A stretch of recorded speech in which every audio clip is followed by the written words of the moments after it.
Some of my friends who are talking about these abductions, there's a lot of political machinations behind these abductions. And I was also, because I'm also intelligent, I was also trying to analyze some of the cases of abductions that have come out. And I've realized that some of them are just total propaganda. There may be a few cases, but a number of them are total propaganda. And we want to ask people, the enemies of government, to go slow. Yeah. Some of these stories about abductions are not real. Now, if there are a number that are accurate and are real, we want to urge them to resolve them. But we want to say that all the stories about abductions, most of them are not genuine. They are aimed at tarnishing the name of the government. They are aimed at bringing the government down, the government of the day down. And we don't want to bring the government of the day down. Because one of the reasons why we joined government to support government is because we didn't want Kenya to collapse. Many countries have collapsed because of political turmoil. And our work was to bring stability so that the country can move on and the rule of law is respected. So we want that to continue, and we want to ensure that the rule of law is respected, and that if you want to bring down a president, you must wait for the ballot. We don't want to say that you can go to the street, kill people, demonstrate, destroy property, so that you can go into State House. That is not allowed. Wait for the elections and go and get your people to vote for you, and then you follow the procedure of assumption of a president. That is what I wanted to say.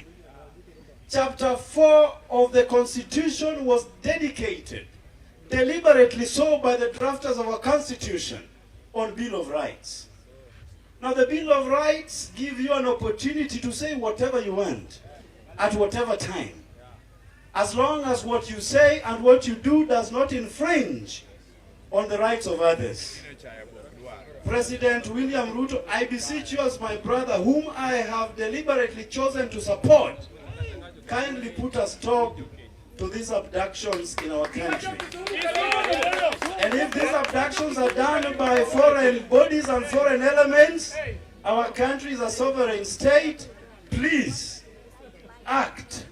President Ruto, kindly act. If somebody has gone wrong and has turned rogue, let him be arrested and be presented before a court of law to be charged. That is the only remedy, and not abductions and wanton killings. That must stop. Take advantage of all the services, all the government services have been brought here. Courtesy of our honorable attorney. Siaya Sub-County, sir, feel most welcome. Karibu sana. Please, the floor is yours. Tafadhali, sisi sote, all the services to be put on hold. Can we all be seated on this end, please? Waduto, Wadugu. Union, Chair, Ruto anakuwa president until 2032.